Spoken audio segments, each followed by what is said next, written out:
Muito boa noite a todos. O meu nome é Ana Moreira, eu sou médica e hoje vimos fazer uma palestra sobre o amor. A palestra tem o nome de Encontra Tampa para a sua panela, parceiros evolutivos. Quando falamos de amor, e quem me conhece sabe que eu gosto muito de falar de amor e de relacionamentos, a lógica de chamar assim um termo mais sui generis tem a ver com o facto de nós encontrarmos ou sermos parceiros evolutivos com alguém.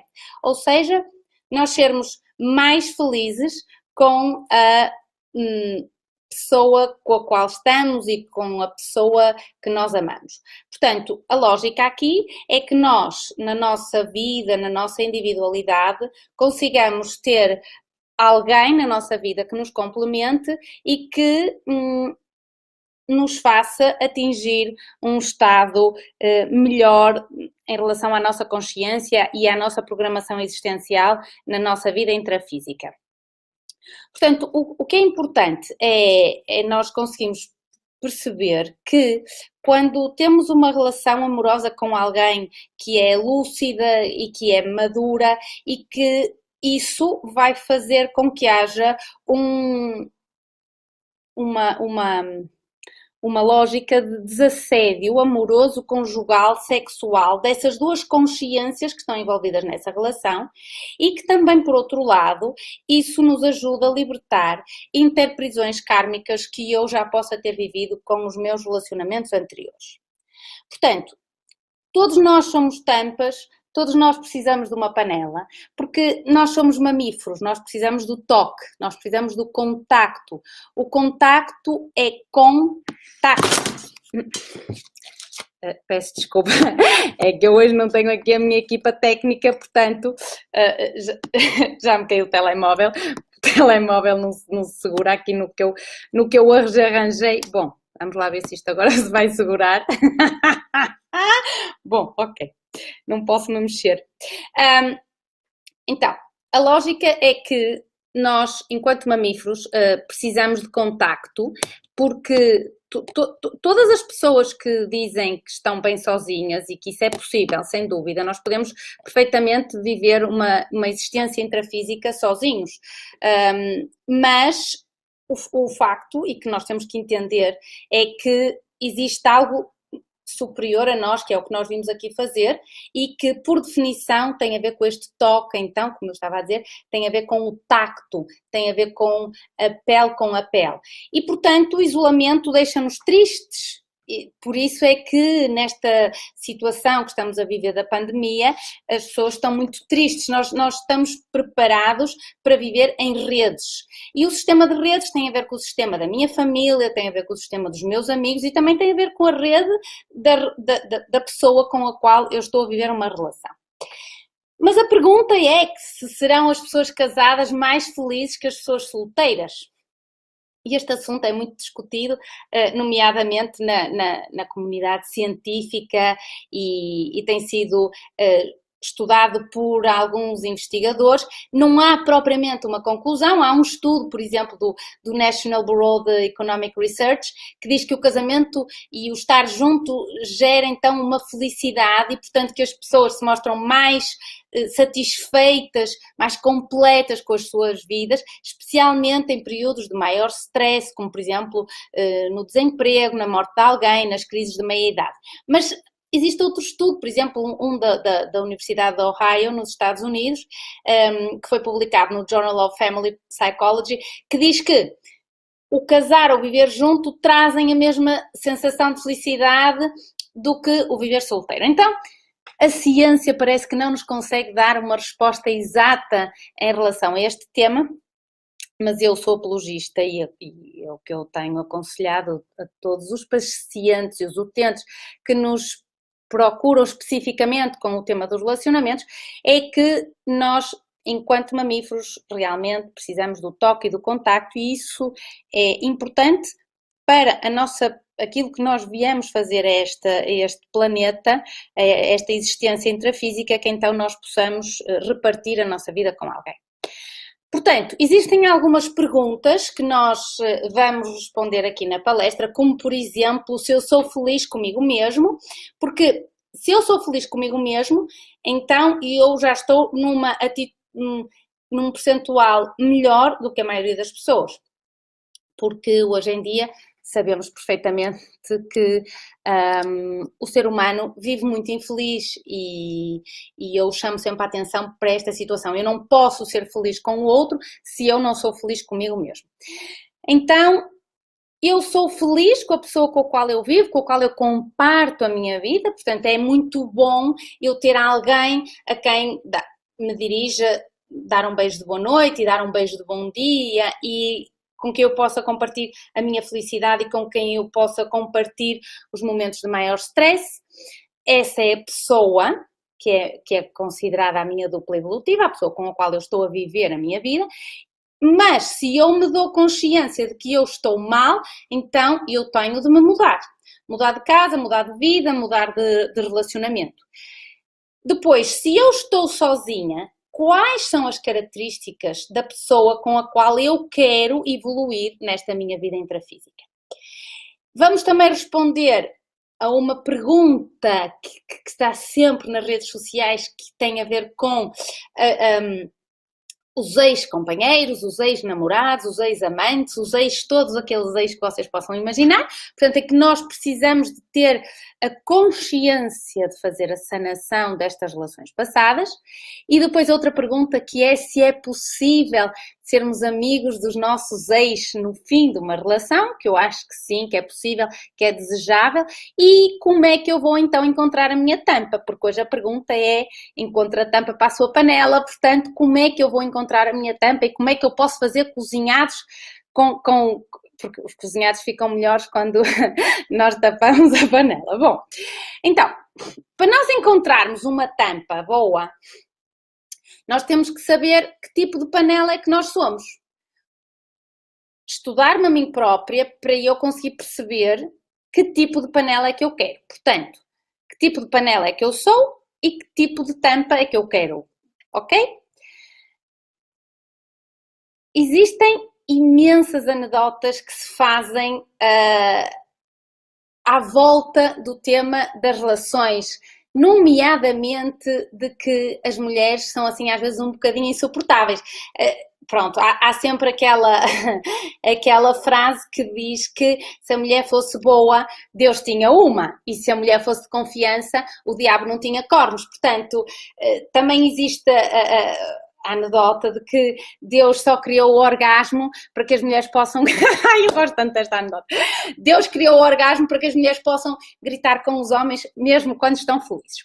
Portanto, na realidade, todas estas anedotas que se fazem à volta das relações, como que algum dia eu tenho de me casar porque afinal eu não posso ser feliz a vida toda, todas estas anedotas têm a ver com o facto de que muitas vezes nós não somos compatíveis com outra pessoa e, portanto, geram-se conflitos e então generaliza-se esta situação e então hoje esta palestra serve para nós termos uma tampa boa e sermos uma panela boa e, portanto, não dizermos que as mulheres e que os homens são insuportáveis. Mas porquê voltar a falar do amor? Porquê que falarmos em encontrar ou manter alguém na nossa vida? O que é isto do amor? O amor não tem uma definição clássica, porque tem tantas definições que talvez o amor não se possa definir.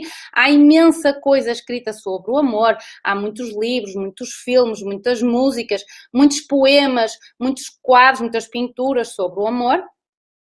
E das minhas frases favoritas de amor, e por favor, se vocês realmente tiverem encontrado a vossa tampa e a vossa panela, então escrevam esta frase, mandem por SMS ou ponham num papelinho, ainda melhor, aquela forma antiga que se usava de escrever num papelinho e deixar debaixo da cama ou debaixo da almofada, que é: quero viver tantas coisas contigo que uma só vida é insuficiente. Portanto, esta é uma frase que nos indica que nós estamos tão bem com uma pessoa que queremos compartilhar a nossa vida com essa pessoa.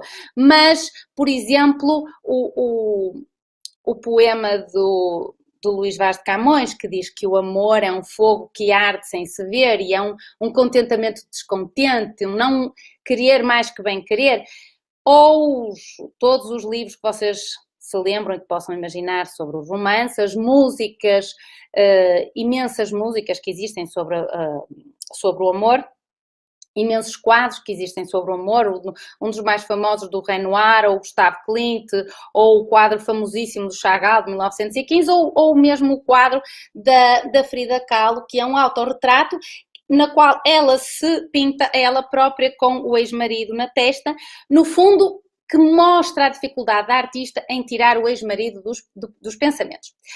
Portanto, o amor é muito lindo quando nós encontramos alguém que nos transforme no melhor que nós podemos ser, quer dizer que existe uma evolução da minha própria consciência e, portanto, o amor não se trata de posse. O amor trata-se de apreciação. Eu aprecio o outro, eu não o possuo, ninguém é de ninguém. Então, isto é amar para a liberdade, porque devemos nos lembrar que as pessoas, o ser humano foi criado para ser amado e as coisas foram criadas para serem usadas e já disse o Dalai Lama que o mundo está caótico porque nós amamos as coisas e usamos as pessoas. Então, nesta definição bonita do amor, nós temos que, classicamente falando, o amor é um sentimento. O amor é um sentimento que nos induz a aproximar, ou a proteger, ou a conservar a pessoa pela qual se sente esta afeição. O amor também pode ser considerado como uma grande afeição ou afinidade forte por outra pessoa, que é o que se chama o afeto. Ou, por exemplo, uma das definições do amor é uma ligação afetiva com outra pessoa, que implica uma ligação também de cariz sexual, que vai dar origem ao namoro, ao relacionamento, ao romance, a um caso, a um flerte. E o amor também pode ser considerado como uma paixão quando existe um sentimento intenso de atração entre duas pessoas com muito entusiasmo ou interesse por algo ou alguém. Isto leva-nos a classificar os vários tipos de amor. Portanto, nós temos o amor agape, que é considerado o amor divino, o amor incondicional, o amor afetivo, e temos o amor filos, que é o amor fraternal, que é aquele amor que envolve a lealdade, a igualdade e o benefício mútuo. Portanto, é um amor de amizade, é um amor que não monopoliza, é um amor que não escraviza, é um amor que não cria dependência. E depois temos o amor eros, que é o amor físico, é o amor da carícia, é o amor sexual, é o amor carnal, é o amor da paixão, da atração física, que se manifesta pelo instinto de união e de reprodução, e este, sem dúvida, que é um amor fundamental para a natureza, porque é a força primitiva da preservação da espécie. Depois temos o amor storge, que é um amor conjugal, que é um amor não interesseiro, é um amor puro, genuíno entre duas consciências, é normalmente o amor que une duas pessoas e é o amor que nos leva, portanto, à formação daquilo que consideramos uma dupla evolutiva. E depois ainda podemos classificar aqui já, eu vou meter a brasa para a minha sardinha, aquilo que se considera o amor universal. O amor universal tem que começar por mim próprio, portanto, o amor por cada um de nós, e depois o amor pelos outros, pelos nossos companheiros, pelos nossos filhos, pelos nossos pais, pelos nossos amigos, pelos nossos colegas de trabalho, pelo motorista do autocarro, pelo porteiro da escola, pelo vizinho de cima. Portanto, nós devíamos ter este amor universal pelo mundo, de uma forma geral. E isto também nos leva a um subtema que é o facto de nós não pensarmos mal de ninguém. Quando eu considero que eu posso amar aquela pessoa, que aquela pessoa já tenha estado noutro lado, noutro lugar, noutro tempo, de alguma forma ligada comigo, então eu sei que estou conectada com todas as pessoas com as quais eu me cruzo na minha vida. E isto leva-nos a não pensarmos mal de ninguém. Bom, então, como é que nós vamos encontrar a tampa para a nossa panela e criar, portanto, um parceiro evolutivo? Primeiro, para a minha tampa encaixar numa panela, eu tenho que saber que tipo de tampa é que eu sou. Então, eu tenho que me estudar profundamente. De onde é que eu venho? Como é que é a minha família na atualidade? Como é que são os relacionamentos da minha família agora? Como é que foram os relacionamentos da minha família no passado? Como é que eram os relacionamentos dos meus pais? Fazer este tipo de perguntas. Quem é que quis que eu nascesse? como é que se davam os meus pais na altura do meu nascimento. Se o meu pai acompanhou a minha mãe na gravidez, se o meu pai acompanhou a minha mãe no parto, no pós-parto. Então é muito interessante nós falarmos com os nossos pais sobre este tema, porque ao falarmos, ao trazermos a rememoração destes factos, nós já estamos a sanar uma parte importante da nossa história. É muito importante também saber se houve abortos antes ou depois do meu nascimento, porque eu também preciso de entender se existe alguma outra interferência de uma consciência naquilo que eu decidi para a minha programação existencial da minha vida. E depois, se possível, como é que eram os relacionamentos dos meus avós? Houveram amores secretos, houveram trações conjugais, houve abandonos, e o relacionamento dos meus bisavós, relacionamentos amorosos. Muitas vezes as famílias têm segredos que são passados de geração em geração e isso é muito importante que nós consigamos tentar saber, dentro daquilo que é possível, porque se for um segredo provavelmente não vamos conseguir chegar lá, mas isto influencia, porque atua através do que é o chamado inconsciente coletivo e isto vai influenciar a minha vida e a vida das gerações vindouras. Depois, para a minha tampa então encaixar numa panela, eu também tenho que me lembrar como é que foi a minha infância. Eu era uma criança calada, eu, por exemplo, era muito calada, não é? Vocês todos sabem que eu era uma criança muito calada.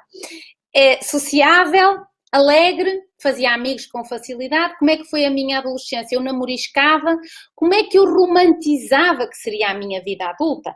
E eu romantizava que seria com filhos, romantizava que seria sem filhos, com companhia, sem companhia. Como é que foi o início da minha vida de adulto? Quais foram os meus relacionamentos amorosos na adultidade? Eu fui traído, eu traí, eu sonho com os meus ex-companheiros. A quem é que eu tenho de perdoar? Quem é que tem que me perdoar a mim? E depois, sem dúvida, fazermos uma lista de gratidão por todos os ex-companheiros que estiveram na minha vida, porque isto vai me permitir criar uma frequência vibracional de gratidão e essa frequência ajuda muito no perdão e na sanação das relações passadas. Bom, então, que técnicas é que nós podemos utilizar para nós sermos melhores tampas e melhores panelas? Portanto, quando eu me dou conta de que estou a repetir os mesmos padrões, de que eu sistematicamente tenho uma pessoa agressiva na minha vida e eu que gostava de ter uma pessoa amorosa e tenho uma pessoa que me trata mal, que não é simpática comigo. Por exemplo, sistematicamente tenho uma pessoa que não trabalha ou não tem motivação ou não tem objetivos de vida e eu sou uma pessoa muito motivada com grandes aspirações em termos de programação existencial. Então eu preciso de me sanar e preciso de sanar a minha história. E existem algumas técnicas, algumas podemos fazer em casa, outras precisamos de apoio terapêutico, que são as técnicas para nós sermos melhores tampas e para sermos melhores panelas. Então, temos, por exemplo, uma técnica que eu gosto muito, que é a hipnose clínica, com ou sem regressão. As constelações familiares também são uma técnica que pode ser usada neste contexto. A sanação da árvore familiar é extremamente importante, porque a forma como eu me relaciono amorosamente, no ponto de vista amoroso, conjugal, é fruto de como é que os meus antepassados se relacionaram. Então, quando eu não estou satisfeita com algo que esteja a acontecer nos meus relacionamentos, eu preciso de fazer a sanação da minha árvore familiar.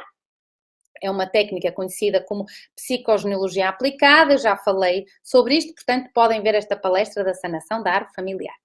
Depois, o heteroperdão, que é eu vou perdoar aquelas pessoas que de alguma forma eu sinto ou entendo que possam ter tido algum conflito comigo, algum trauma, uma relação que ficou mal resolvida, ou pode ter ficado bem resolvida, mas eu continuo a pensar naquilo com alguma culpa, com algum ressentimento, então eu preciso de fazer o perdão em relação a estas pessoas. Alguns têm 1 ou 2 para perdoar, outros têm 20 ou 30, portanto, trabalhem-se.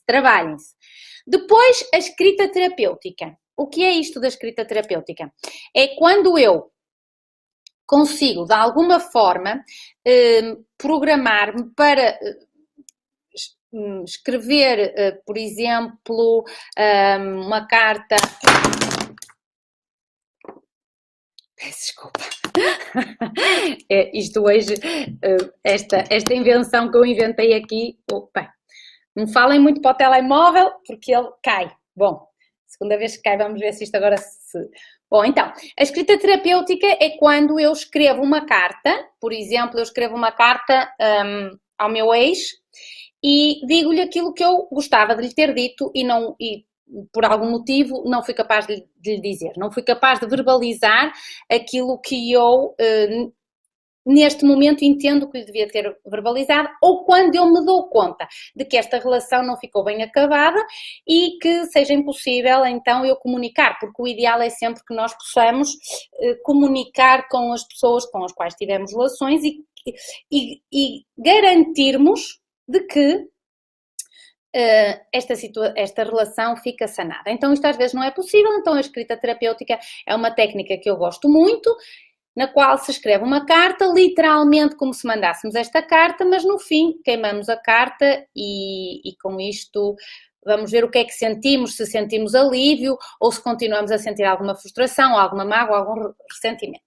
Depois, uma técnica maravilhosa que eu adoro e que se pode fazer em casa, tal como a escrita terapêutica, é a técnica da visualização parapsíquica, na qual eu faço um relaxamento psicofisiológico e depois deste relaxamento psicofisiológico, então eu visualizo aquela pessoa que esteve na minha vida, com a qual eu acho que tenho algo a resolver e eu vou exteriorizar a energia de que aconteça o melhor para todos, visualizar como é que eu me sinto a pensar naquilo que me incomodou, para que depois, no fim, eu possa verdadeiramente fazer um heteroperdão e consiga então perdoar. Outra técnica é a técnica da desrepressão sexual, portanto, quando eu reconheço que na minha infância, na minha adolescência, a minha educação foi muito repressiva do ponto de vista erótico, do ponto de vista sexual, e portanto eu preciso de ajuda terapeuticamente falando, esta já é uma técnica que tem que ser feita em consultório, para que eu consiga libertar estas crenças sexuais que não me permitam viver uma relação na sua complexidade. Depois, a técnica da cadeira vazia, que é uma técnica que eu também adoro, na qual eu coloco uma cadeira em frente a mim, eu sento-me numa cadeira, coloco uma cadeira em frente a mim e, portanto, eu vou mimetizar que tenho a pessoa com a qual eu gostava de lhe dizer determinadas caralhices, como se diz na minha terra. E eu vou fazê-lo, ok? Mas depois eu vou-me sentar na cadeira vazia para que aquela pessoa, como se eu estivesse a assumir o papel daquela pessoa com a qual eu me aborreci, eu possa ouvir o que a pessoa tem para me dizer, ok? Depois volto à minha cadeira e vou ver o que é que eu sinto. Isto permite-nos, de uma forma muito caseira, é óbvio que isto é uma técnica psicológica e que deve ser feita em consultório, mas que de uma forma assim simples nós podemos fazer para perceber o que é que sentimos e, se necessário, então cada um vai entender que precisa de apoio terapêutico ou que a situação ficou resolvida. Portanto, quando eu limpo estas situações passadas na minha vida, a vibração que eu envio ao universo, a frequência vibracional, é mais adequada ao momento evolutivo que eu vivo. Aqui, neste momento, eu torno-me uma consciência mais lúcida, mais coerente e mais bonita, porque literalmente eu vou emitir mais luz do ponto de vista eletromagnético. Então, um truque muito interessante para nós sermos umas tampas melhores é realmente eu abrir o meu coração. Eu ter então esta coerência entre o coração, entre o cérebro e o coração, e entre o coração e o cérebro. e eu compreenda que aquilo que eu penso que quero nem sempre é o melhor para mim e para os outros. Portanto, cuidado, porque a mente é poderosa, mas a mente só nos pode dar o que realmente queremos se nós primeiro abrirmos o coração. Portanto, eu tenho que me focar, que aconteça o melhor para todos os envolvidos, de forma a que não seja uma programação mental, aquela pessoa, aquela panela que me está a chegar, não seja só da minha mente, mas que seja do meu coração, e eu quando entro neste estado de coerência entre o cérebro e o coração, então aquilo que chega à minha vida é aquilo que eu preciso, mas já adequadamente e não pelo sofrimento. Portanto, eu já não tenho que repetir padrões de relacionamentos nos quais eu me senti mal, nos quais eu não me senti amada, que não me senti valorizada, que senti que dava mais ao outro do que o outro a mim. Então, eu elimino estes padrões da minha vida, elimino-os voluntariamente para permitir que a tampa que me chega é uma tampa adequada ao momento evolutivo. E muito importante também, para que a tampa e a panela estejam bem, é que cada um clarifique o seu propósito de vida. E, portanto, depois de eu perceber que tem de haver uma coerência entre o cérebro e o coração, eu clarifico o meu propósito de vida quando eu relaxo o meu corpo físico, eu limpo a mente dos meus pensamentos, o mais possível, tentarem o mais possível, para prepararem a melhor intenção e que aconteça o melhor para todos. Digamos que, metaforicamente, é como se nós vivêssemos a nossa vida olhando através de uma janela embaciada. A minha intenção é que eu arranje um limpa-vidros para eu desembaciar este vidro, para eu ver claramente o que é que eu quero à minha frente. E então, com isto, eu consigo melhorar a minha programação existencial, porque eu estou a encontrar uma tampa que seja adequada e que eu possa amar sem, como eu já disse, sem ser uma relação em que nós tenhamos que aprender pelo sofrimento. Porque a maioria das relações que nós temos, quando somos inconscientes de tudo isto que eu estou a falar, nós aprendemos pelo sofrimento, por isso é que sofremos com os relacionamentos e também por isso é que os relacionamentos, ou a maioria deles, acabam ou têm um fim. Bom, então, posto isto, pergunto se vale a pena encontrar tampas e panelas, quer dizer, com tanta regra, como eu estou aqui a dizer, porque convenhamos que a arte das relações pessoais, amorosas, é um doutoramento, é uma arte. O relacionar-se bem com o outro é, de facto, uma arte. E o único modo de nós sermos bons é pela prática. E, portanto, vale a pena este investimento no amor se depois as relações acabam, não correm bem? E eu detesto esta frase que as relações não correram bem. Todas as relações correm bem, porque servem de aprendizagem. Portanto, comecem a mudar quando alguém lhes pergunta se a relação acabou. Então não digam que a relação correu mal, digam que foi uma aprendizagem bonita, porque estão a agradecer aquilo que vos aconteceu para trás.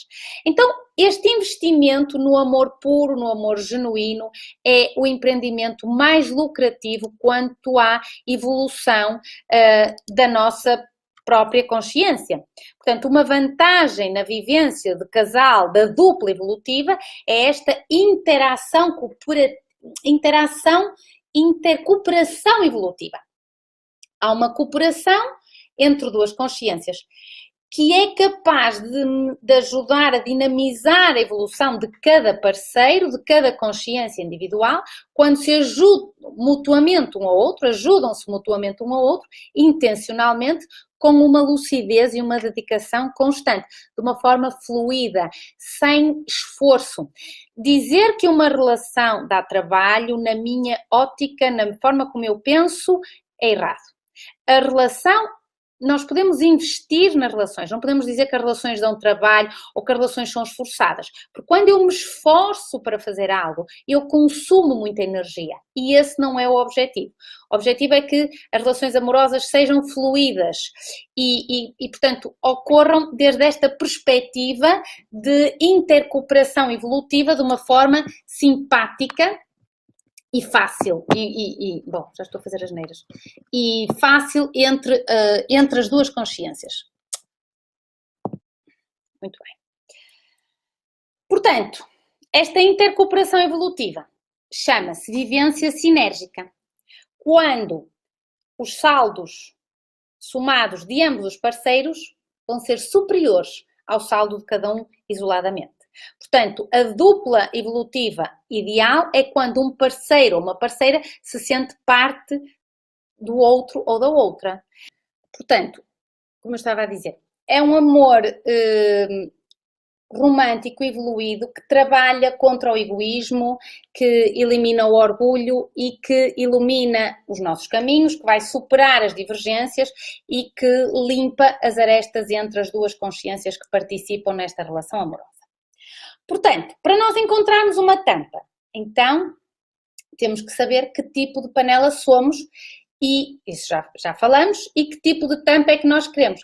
Portanto, nós devemos fazer uma lista exaustiva daquilo que eu não quero numa relação. A primeira coisa é eu começar por saber aquilo que eu não quero, aquilo que eu não aceito numa relação amorosa, uma lista muito específica, muito detalhada do que eu não quero, do que eu não aceito.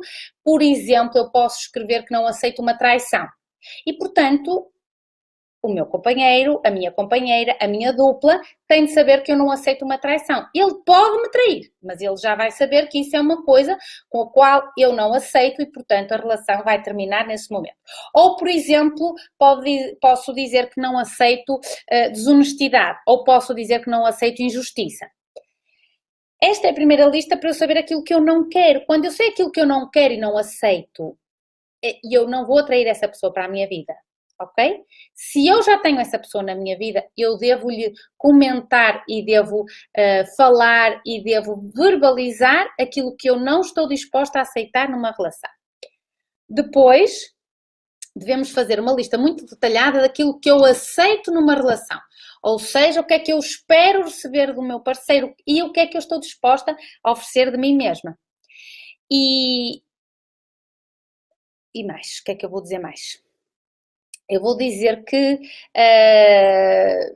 quando eu faço esta lista, quando ainda não apareceu nenhuma tampa na minha vida, nem nenhuma panela, a maior parte das vezes é porque a mente humana e o ser humano, de uma forma geral, está com uma doença que se chama medo.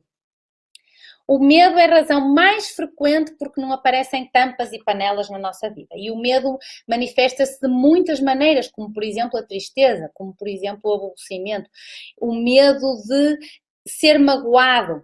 Então, nós experimentamos ambas as emoções, ou seja, eu experimento o amor e experimento o medo. Na maioria do ser humano, aquilo que predomina é o medo. Portanto, na maioria das relações atuais da humanidade, 95% é medo e só 5% é amor. E devemos saber que no amor não existem obrigações, mas pelo contrário, o medo e uma relação vivida com medo está cheia de obrigações, ou seja, nós fazemos porque temos de fazer. No amor não existem resistências, tudo o que nós fazemos é porque queremos fazê-lo, tudo se converte num prazer. O medo resiste, o medo é rígido, não é flexível, não é adaptável. O amor não tem expectativas. O medo está cheio de expectativas. Então nós fazemos as coisas porque supomos que temos de fazer e esperamos que os outros façam o mesmo. Esta é a razão pela qual o medo provoca dor e o amor não provoca dor.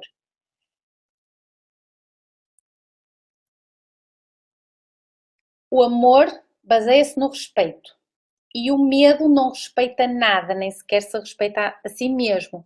Portanto, se eu tenho respeito pelo outro, isso é o amor.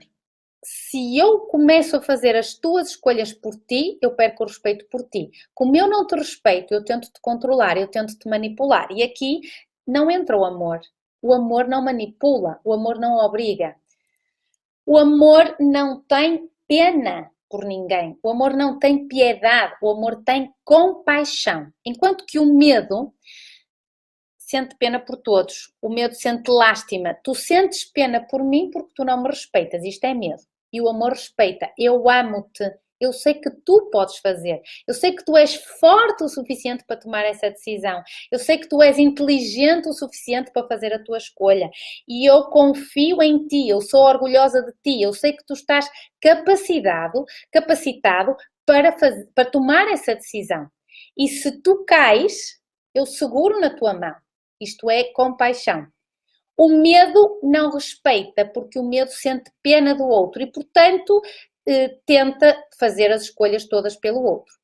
O amor é totalmente responsável, enquanto que o medo evita a responsabilidade.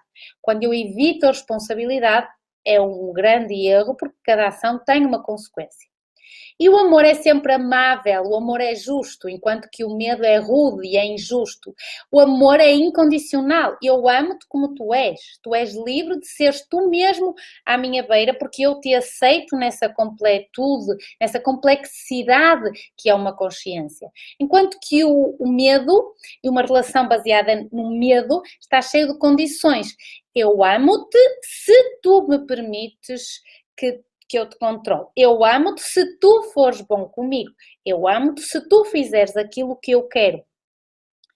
O que acontece é que, como nós estamos sedentos de amor, nós aceitamos estas relações baseadas no medo e baseadas na posse. Então, para que a tampa e a panela funcionem bem juntas, nós temos que pôr de lado estas crenças que acabam com as relações, nomeadamente acreditar que alguém pode adivinhar o que eu preciso e, nomeadamente, pormos de lado o medo de nos comprometermos, o medo da rotina, o medo de perder a liberdade, o medo da monotonia, o medo da infidelidade. Para que é que vamos ter medo da infidelidade? Se o outro for infiel, nós temos que ter isso claro desde o princípio e depois assumir as consequências disso. Temos que perder o medo do futuro para que deixemos de ter expectativas e, portanto, possamos viver em cada momento o melhor que possamos ser, de forma a que, se aquela relação terminar, eu dei o melhor de mim. Então, quando eu deixo de ter vergonha, deixo de ter mágoa, deixo de me preocupar com o futuro, eu entro no caminho do coração, porque se eu tenho que escolher entre dois caminhos, eu pergunto-me qual deles é que tem coração. Então, quando eu escolho o caminho do coração, eu não me engano. Então, para eu ser mestre do amor, eu tenho que praticar o amor. Para eu ser mestre da felicidade, eu tenho que praticar a felicidade. Tal qual como quando fazemos um mestrado ou um doutoramento, nós praticamos para nos tornarmos muito bom em algo. Então, vamos agora falar no que é interessante, que é como é que eu encontro a tampa. Então, como é que eu vou encontrar a minha tampa? Pressupondo que eu ainda não encontrei a minha tampa, se eu encontrei a minha tampa, tudo o que foi dito até aqui serve para eu melhorar a relação que eu tenho. Se eu não tenho tampa, então como é que eu vou encontrar a minha tampa? Hoje em dia está muito em moda as redes sociais e isto é uma coisa que cada um tem que avaliar por si, se está disposto a entrar numa rede social para encontrar uma tampa, desde que tenha feito todos estes pressupostos que eu disse até agora, mas existem os métodos um bocadinho mais antigos e que eu sou um bocadinho mais favorável, que já sou um bocadinho antiga, que são conhecermos pessoas novas noutra perspectiva. Por exemplo, inscrevam-se numas aulas de italiano, aulas de chinês, não interessa, o chinês é maravilhoso, não vão perceber nada, mas vão, como é ótimo para o nosso cérebro, aprendermos uma língua nova por ano. Uma língua nova não é um linguado novo. Uma língua nova é literalmente italiano. Para o ano vão aprender chinês, depois vão aprender alemão. Isso é que é uma língua nova por ano. Bom, então, por exemplo, fazerem aulas de culinária. Terem aulas de dança, a dança saúde, que ainda falei na semana passada, que é permitirmos o movimento do nosso corpo e com isto também possamos conhecer novas pessoas. O passear junto ao mar, correr junto ao mar, o fazer desporto com outras pessoas, falar com os amigos, fazer jantares no qual os amigos levem amigos e os amigos dos amigos levem amigos, porque supostamente a partir de uma certa idade é mais difícil encontrar alguém. Dizem, e eu acho que isto é tudo um mito, porque há pessoas que rapidamente encontram a sua panela quando acabam um relacionamento, portanto, estas são algumas ideias para que possam encontrar as vossas tampas noutro sítio. Para que isto aconteça, para a tampa aparecer, nós devemos nos lembrar que enquanto estamos sozinhos, nós devemos ser felizes. Devemos comer bem, devemos dormir bem, devemos fazer desporto, devemos estar em forma, devemos ter um peso adequado, devemos nos sentir bonitos e elegantes, sentirmos-nos maravilhosos, porque sempre nos podemos ir melhorando enquanto consciências para estarmos e sermos o melhor possível em todos os momentos. E outra frase muito importante que é bom que tenham na vossa cabecinha é pensar e estar pensando de que está chegando a dupla evolutiva que me vai ajudar a cumprir a minha programação existencial. Este está chegando, este gerúndio é muito importante para emitir o meu corpo, energeticamente falando, vai emitir a frequência vibracional adequada para que então eu encontre uma tampa muito boa. Agora, depois de eu encontrar a minha panela, o que é que me atraiu naquela panela? Portanto, o que é que me atraiu naquela pessoa? O que é que eu senti a primeira vez que nós falamos? Como é que eu senti o meu corpo? Em que parte do meu corpo é que impactou essa emoção que eu senti quando vi esta pessoa ou quando falei com esta pessoa a primeira vez? Eu sonhei com esta consciência, com esta tampa, eu tive vontade de estar com ela, então eu vou assumir, vou marcar um encontro, vou marcar um chá. Outra coisa muito importante que vai indicar o prognóstico desta relação é como é que são os contactos com esta tampa. Os contactos por telefone, as marcações de encontros são fáceis, são fluidos ou são complicados. E isto sem jogos. Ou seja, o flerte entre duas consciências é maravilhoso. O flerte erótico, o flerte sexual é maravilhoso. Uma coisa é o flerte, outra coisa são os jogos. Nós devemos evitar os jogos maquiavélicos de que ele foi o último a mandar mensagem, agora não posso ser eu, porque isto já indica que existe uma fricção e que existe, portanto, um impedimento a que aquela relação vá fluir naturalmente. Muito bem. Mas importantíssimo é, quando eu encontro a panela, quando eu encontro a tampa, eu vou sentir paixão, eu vou sentir amor, e então, rapidamente, eu vou falar sobre o que é o amor, do ponto de vista científico. Sabemos que o amor é um fenómeno eletromagnético e neurobiológico complexo. Devemos nos lembrar que o coração tem um campo eletromagnético, que o campo elétrico do coração é 40 a 60 vezes superior ao campo elétrico gerado pelo meu cérebro. Dentro do coração existem cerca de 40 mil axónios, isto é muito importante e hoje em dia os últimos estudos em neurofisiologia indicam-nos isto. E depois, muito interessante, é que o campo magnético do meu coração é 4 a 5 vezes mais potente do que o campo magnético do meu cérebro. Portanto, tendo em conta os últimos estudos sobre o campo magnético do coração, os meus pensamentos e as minhas emoções afetam este campo magnético do meu coração, que energeticamente vai afetar aqueles que estão no meu ambiente, quer eu seja consciente ou não. E este amor, esta sensação de amor que eu tenho com outra pessoa, quando é magnífica, quando é uma tampa boa para a minha panela, permite-nos entrar num estado de coerência cardíaca. O estado de coerência cardíaca é quando eu consigo ter o meu batimento cardíaco, digamos que acertado, mais ou menos assim, e este estado de coerência tem a ver também quando eu tenho emoções positivas, quando eu tenho apreciação, quando eu tenho cuidado, quando eu tenho mimo, quando eu tenho amor. Pelo contrário, quando eu estou num estado de incoerência, que tem a ver também com um estado de stress, tem a ver com o facto de eu produzir cortisol, quando eu estou muito preocupada com alguma coisa, quando eu tenho muito trabalho, eu vou sem dúvida entrar em incoerência cardíaca, e isto é uma das causas das doenças físicas propriamente ditas.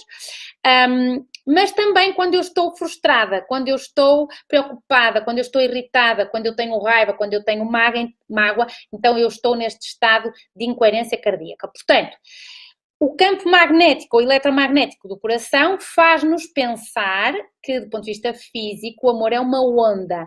E é uma onda com uma longitude curta e rápida. E esta onda que tem uma longitude curta e rápida vai ativar as antenas do DNA, que nos vai religar a tudo o que existe no cosmos e no universo. Portanto, é muito bonito quando eu consigo entender que eletromagneticamente o amor está explicado assim do ponto de vista físico. Mas, do ponto de vista bioquímico, o amor é muito interessante, porque o amor literalmente vai se centrar numa poção mágica, que são cocktails, bebidas neuroquímicas e hormonais muito precisas que vão percorrer a minha corrente sanguínea quando nós nos apaixonamos e que vai influenciar então os meus comportamentos e as minhas ações. Portanto, todos os sintomas despoletados pelo enamoramento são causados então por estas substâncias químicas que são produzidas no corpo da pessoa que está apaixonada. Nós temos, por exemplo, bom, não é nada, não era isso que eu ia dizer. O que eu ia dizer é que, com base nestas bolinhas que percorrem o meu corpo, nestes compostos, e eu consigo determinar 3 fases do amor. Porquê? A primeira fase do amor é a fase do desejo, é a fase do fogo, é a fase da paixão, é a fase do tesão, da líbido, da atração carnal.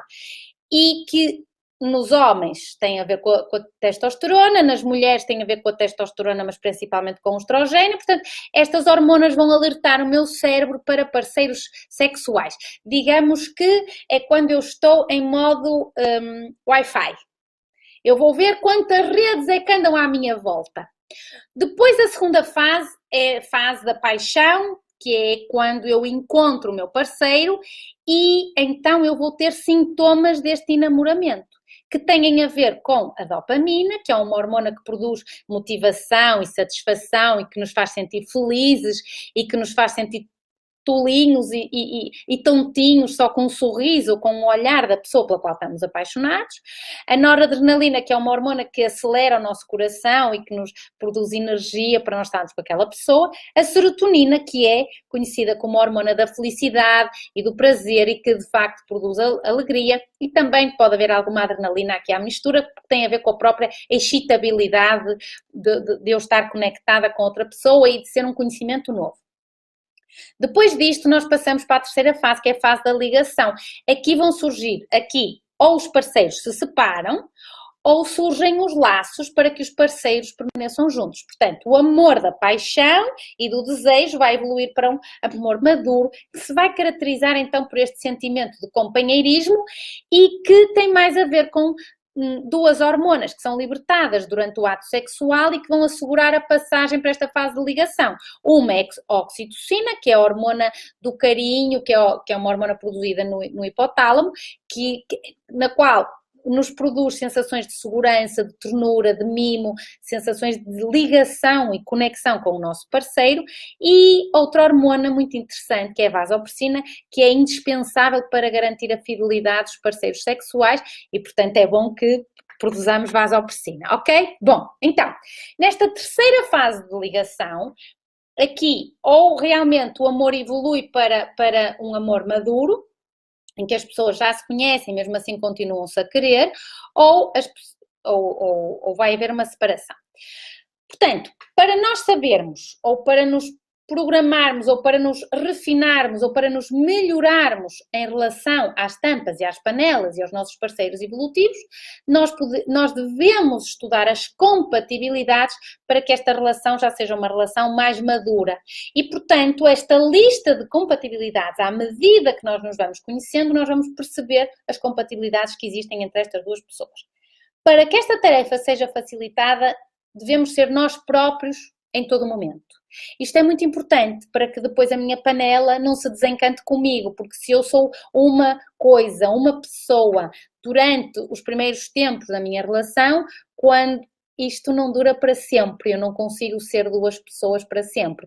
E depois isto causa uma sensação de desencantamento. Então, lembremos-nos que existem 3 compatibilidades vitais. Uma compatibilidade tem a ver com a compatibilidade química, a química do ponto de vista da atração sexual, que é muito importante. É muito importante que haja uma atração, que esta atração é logo no início do relacionamento.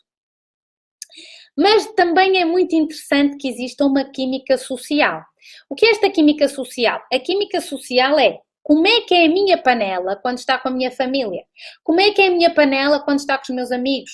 Como é que é a minha panela quando está com os meus colegas de trabalho? Então, eu tenho uma química sexual, eu posso ser muito boa quimicamente, sexualmente falando, mas depois, quando eu estou em grupo, porque nós, como mamíferos, somos animais que estamos em grupo, então não existe esta química social. E isto é muito importante que se preste atenção a este ponto. Em segundo lugar, tem a ver com o que nós chamamos as tarefas de esclarecimento, portanto, aquilo que Sigmund Freud chamou os estados de ego, portanto, há um que fala e que ensina e o outro que aprende, então é muito importante que possamos perceber que isto vai variando consoante os temas e os assuntos, porque um é mais especializado numa coisa e portanto, devemos praticar com o nosso parceiro uma coisa que se chama o binómio admiração-discordância, que é quando eu admiro o meu parceiro e eu posso discordar. Portanto, eu respeito a opinião, não concordo com esse tema em particular, mas respeito. Isso é muito importante para que haja uma boa relação entre as tampas e as panelas. E o terceiro aspecto tem a ver com a percepção das diferenças entre os dois, que pode ser feita em diferentes níveis. Uma é a noção de mim própria, não é? Aquilo que eu sou, aquilo que eu penso, aquilo que eu desejo, e eu perceber que existe uma diferenciação do outro e que devemos saber que há momentos para estar um sozinho, o outro sozinho, e depois chegarem a acordo quando estas opiniões são diferentes e quando um tem que ceder. Com estas compatibilidades, devemos perceber que aquilo que conta verdadeiramente nas relações amorosas tem a ver com um fator que se chama a motivação. Quando ambos os parceiros estão alinhados em fazer com que esta relação amorosa funcione. E este é o principal ingrediente para que um relacionamento amoroso seja bem sucedido. Não ser uma relação com esforço. A relação pode ser trabalhosa no sentido em que eu invisto no meu parceiro, invisto na minha relação amorosa, invisto na pessoa com a qual eu durmo, na pessoa com a qual eu beijo, na pessoa com que eu mimo, mas nunca uma relação que me dê muito trabalho, que seja complicada. Porque esta é uma relação que se pode tornar numa interprisão kármica e nós devemos ter cuidado com isto. Então, agora vamos responder algumas perguntas, não vou responder nada, vão fazer depois em casa, ok? Algumas perguntas para orientar a perceber se a minha tampa vai ficar bem com a panela que eu arranjei. Por exemplo, como é que o outro usa o seu tempo livre? Como é que é o tempo individual, como é que é o tempo do casal, que interesses comuns é que existem. Porque se a minha panela vai dizer que adora dormir até ao meio-dia e vai ter um brunch com bebidas alcoólicas e eu prefiro acordar às 6 da manhã, meditar, fazer exercício e ficar em jejum intermitente, talvez não sejamos assim tão compatíveis, pelo menos nesta área em particular. Se isto acontecer, eu tenho que garantir que existam pontos em comum. Pontos em comum quando existe o fim de semana, pontos em comum nos grandes compromissos da vida e depois que atividades é que realmente gostam de fazer juntos, enquanto casal. Estas atividades são as que prevalecem quando a panela e a tampa já estão enferrujadas, porque quando já não vai existir aquele tesão, aquela líbido do início da relação, que atividades é que o casal gosta de fazer juntos, que são as que vão fazer quando estiverem velhinhos, tampinhas velhinhas e panelinhas velhinhas. Depois, como é que passam o tempo? Portanto, que grau de intimidade é que eu posso ter com esta pessoa? Se a pessoa para ela basta estar comigo uma vez por semana, se outra pessoa pode preferir estar todos os dias junto, então eu tenho que entender qual a compatibilidade neste sentido. Depois, em que momento da vida é que estão enquanto indivíduos separados. Portanto, um dedica muito tempo ao trabalho, é workaholic, o outro é mais familiar. Então, devemos nos lembrar que o dia tem 24 horas, que os chineses dizem que o dia deve ser dividido em 3 períodos de tempo, nos quais 8 dedicamos ao trabalho, 8 dedicamos a dormir ou a descansar e 8 serão para as outras atividades. Então, isso é muito importante, para perceber que prioridades têm no momento. O outro deve passar a ser uma prioridade na minha vida. Assim que eu encontro uma tampa adequada, eu reconheço que o outro é uma prioridade na minha vida. Qual o tempo que dedicam nas redes sociais? Cuidado com isto, meus amigos, por favor. Observem que quando vão aos restaurantes, ou quando tínhamos uma vida normal e íamos a restaurantes, quantos casais vocês vêm a jantar e olhar um para o outro? Então, muito cuidado com isto e podem fazer as perguntas todas que quiserem nas redes e eu já vou responder no fim. No fim, que já devia estar quase a ser, mas eu excitei-me hoje com esta palestra. Bom, a outra pergunta para as compatibilidades será qual a coisa mais interessante que o outro leu ultimamente? É muito importante porque eu devo fazer perguntas ao outro que eu consiga perceber o que é que o inspira, porque vamos ter momentos juntos, livres, em que é bom estar com alguém com o qual consigamos manter uma conversa. Portanto, se o outro não gosta de ler, então que música é favorita, quais são os concertos que gosta de ir ou as atividades culturais que gosta de fazer. Então, isto vai me permitir saber se eu consigo encaixar-me do ponto de vista social com esta tampa. Depois, a célebre pergunta das crenças espirituais, aquilo que nós acreditamos para além do nosso campo físico. Portanto, eu penso que esta pergunta em particular é uma pergunta na qual hoje em dia nós devemos ser flexíveis e adaptáveis o suficiente para contornar esta questão, exceto quando realmente existe uma pessoa fundamentalista. Portanto, se eu não sou fundamentalista e arranjo uma pessoa fundamentalista, cuidado. Caso contrário, penso que devemos ser inteligentes e maduros o suficiente para contornar esta questão. Depois, a questão do dinheiro, da questão dos gastos propriamente ditos. Como é que o outro vai gastar o salário no próximo mês? Portanto, embora no início de uma relação nós tenhamos vidas financeiras que são totalmente separadas, mas as atitudes em relação ao dinheiro são um fator muito importante para determinar se nós vamos ser compatíveis no futuro. Portanto, é natural que haja uma pessoa que gasta mais e outra que poupa mais, mas lembrem-se que as finanças são o problema número 1 nos relacionamentos amorosos. Portanto, para evitar as discussões posteriormente, devemos fazer perguntas diretas sobre como é que gasta o dinheiro, quando tem dinheiro extra, o que é que lhe faz, como é que vê, se tem dívidas, como é que programa as dívidas, etc, etc, etc. Isto é o que se chama a compatibilidade económico-financeira. Esta é muito importante, principalmente quando se inicia uma relação nova, que já é a segunda relação de ambos, ou terceira ou quarta, mas vamos identificar assim como uma relação mais séria, na qual já temos uma riqueza acumulada e, portanto, precisamos de perceber como é que nos vamos dar financeiramente falando.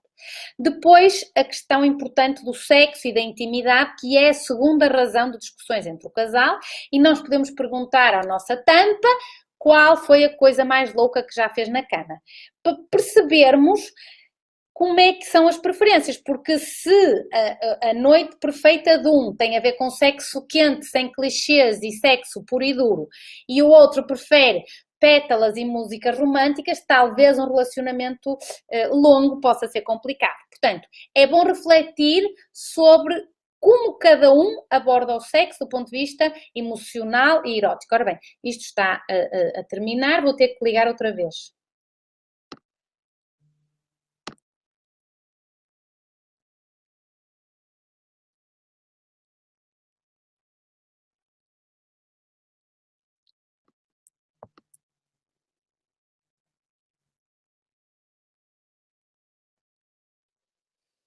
Peço desculpa.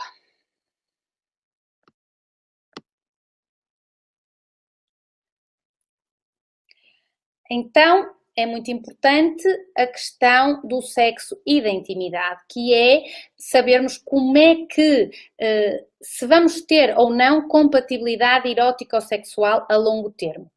E como é que são as libidos de cada um.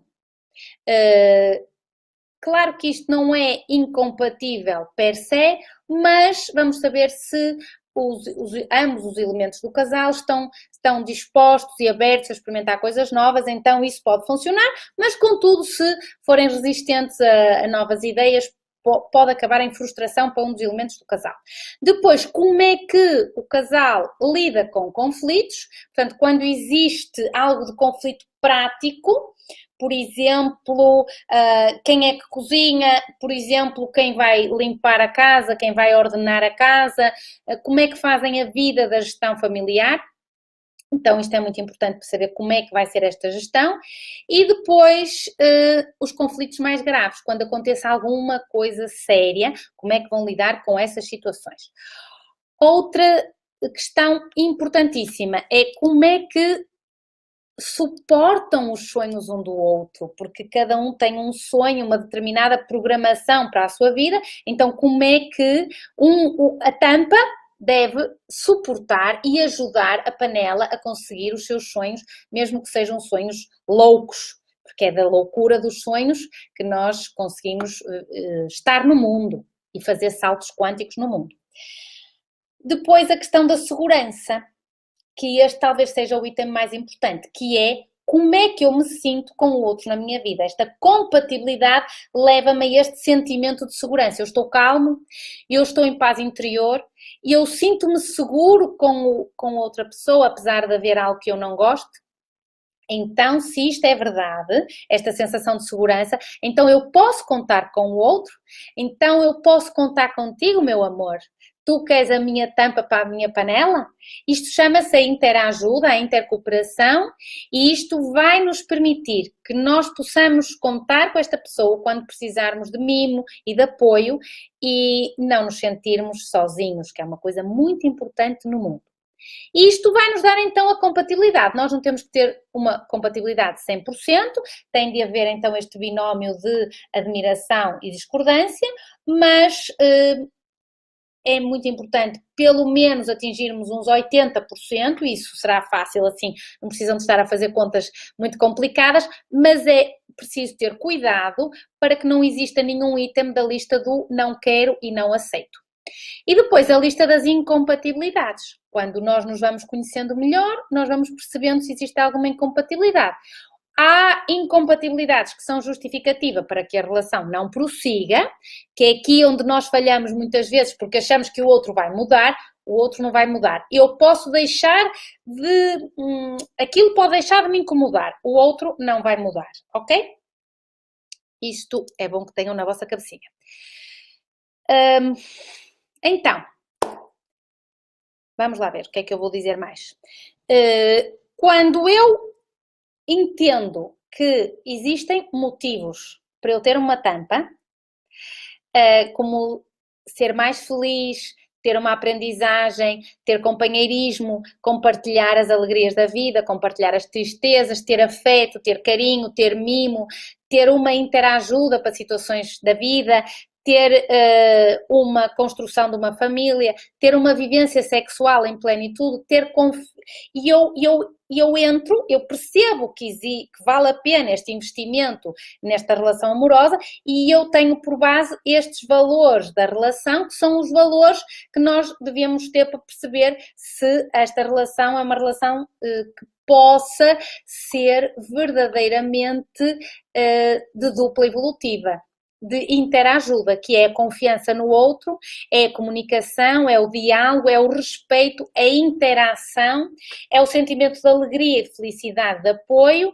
e é esta sexualidade satisfatória que, por um lado, implica uma monogamia, se é isto que ambos entendem, por outro lado, implica uma atração para que esta relação não caia na rotina, e, por último, a flexibilidade e a adaptabilidade, que é a adaptação ao outro com as suas determinadas características. Isto vai levar que eu tenha liberdade, porque eu respeito as necessidades do outro, não tomo isto como pessoal. A generosidade e o amor, que são os itens que vão criar uma relação amorosa mais bonita nesta contínua aventura romântica, que é amar incondicionalmente, que é amar para a liberdade e que me dá uma relação amorosa espetacular quando o amor mútuo, que é genuíno e puro, é maior que a necessidade mútua. Portanto, eu amo mais do que necessito mais. O que eu preciso do outro leva-me a que eu o ame, e isto é uma relação amorosa completa e livre. Portanto, resumindo, conselhos, os meus conselhos para então encontrarem a tampa e a panela que andam à procura. Primeiro, a vida sabe o que faz, sabe o que leva, sabe o que traz. Portanto, nós temos que ter a convicção da confiança daquilo que nós precisamos para a nossa vida, e o universo conspira a nosso favor em todos os momentos, e nós temos que nos alinhar para podermos receber todas as prendas que o universo está esperando para nos dar. Só temos uma primeira vez para causar uma boa primeira impressão. O primeiro encontro com alguém é fundamental e pode ser o último, portanto, devemos nos ocupar de causar sempre uma primeira boa impressão. Uma só pessoa pode mudar o mundo, portanto, seja essa pessoa. Rodeie-se de pessoas maravilhosas, elimine pessoas tóxicas da sua vida. Passe tempo com as pessoas que ama, incluindo tempo com a sua família. Leve a sua tampa para a sua família, saiba coisas da sua família, faça perguntas aos seus pais sobre a sua infância e faça questão que a sua tampa participe nisso para saber como é que foi a sua infância e possa perceber algumas coisas da sua personalidade em relação a isso. Saiba escutar com o coração, não com os ouvidos, por isso é que nós temos um coração e temos 2 ouvidos. Nós devemos escutar e devemos evitar o ouvir, porque o ouvir é com os ouvidos, escutar o outro é com o coração, e isto faz com que eu, quando escuto com o coração, eu entro em coerência cardíaca com o outro, o meu campo eletromagnético entra em ressonância com o campo eletromagnético do outro, e isto gera um sentimento de amor muito mais profundo. Sonhe coisas impossíveis. Estas coisas impossíveis hoje vão ser o passado da amanhã. Lembrem-se que se não fossem os grandes sonhos da humanidade, nós estaríamos na Idade da Pedra. Júlio Verne escreveu, por exemplo, As 20.000 Léguas Submarinas em 1870, quando para o homem era impossível haver sequer um submarino. Portanto, ele foi o pioneiro da ficção científica que depois se transformou em realidade. Portanto, sonhem coisas impossíveis. A vida é como um passeio de carro, um passeio de avião, portanto, nós podemos escolher o lugar onde queremos ir, portanto, escolha sempre o lugar da janela para poder apreciar a vista. Olhe para as estrelas, porque só olhando para as estrelas é que se consegue ver a imensidão do céu, tendo cuidado de respeitar as formigas que estão no chão. Cuide do seu corpo, porque ninguém se apaixona por uma panela toda lixada, nem por uma tampa que não esteja bem cuidada. Cante no banho. Tenha humor, ria muito, muitas vezes, ria muito alto, liberte o diafragma de tanto rir. Veja o pôr do sol, veja o nascer do sol, ande descalço na relva, ande descalço na areia, apanhe sol, tenha vitamina D. Estude um tema até à exaustão, porque assim vai saber falar em qualquer lugar e vai ser uma pessoa agradável de se conversar. Escolha estudar uma língua nova em cada ano, aprenda a cantar, a tocar um instrumento musical, aprenda a andar de skate, faça uma aula de surf, viaje muito. Viajar abre os horizontes da nossa mente. Portanto, faça pelo menos uma grande viagem por ano. Uma vez por ano fazermos uma grande viagem na qual vamos ter muitas ideias para o próximo ano. Dancem quando estiverem sozinhos, quando estiverem acompanhados, dancem como se fossem se desconchavar esse esqueleto.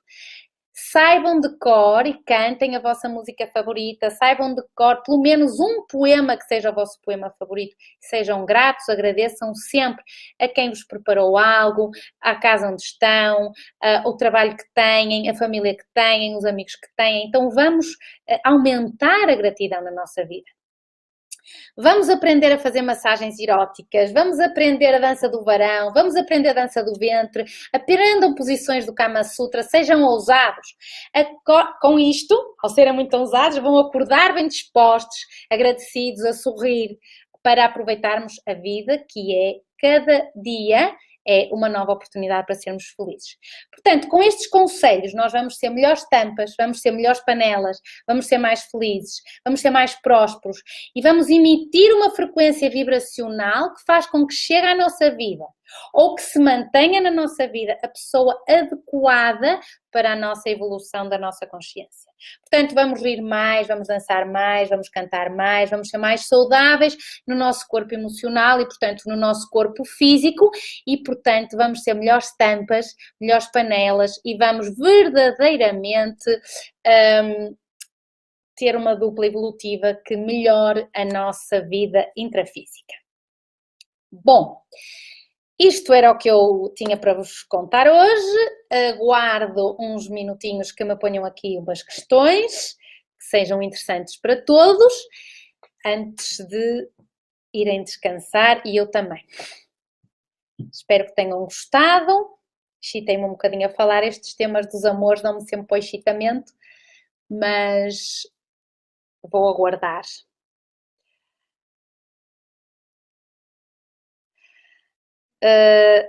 O poliamor, não sei se estou preparada para responder a esta pergunta. Bom, o que acontece se tivermos mais que um amor, se for um poliamor? Penso que isso é possível. Penso que o ser humano pode gerenciar-se do ponto de vista mental para algum dia viver não em poligamia, mas como, por exemplo, algumas tribos africanas fazem, na qual a mulher tem uma casa e nessa noite vai um homem durante algum tempo e depois será outro e, portanto, os filhos não se sabem de quem são e, portanto, todos tomam conta de todos e pronto, é uma ideia. É uma ideia que penso que pode ser estruturada e já existem alguns pontos do mundo onde se vive assim. Penso que não estamos preparados, pelo menos do ponto de vista ocidental, mas isso existe. Mais perguntas. Mais perguntas, mais perguntas, mais perguntas. Como deixar de ter medo do amor, já falei. Bom. Se não têm mais perguntas, vamos ficar por aqui hoje. Foi um prazer que estivessem aí. Até à próxima.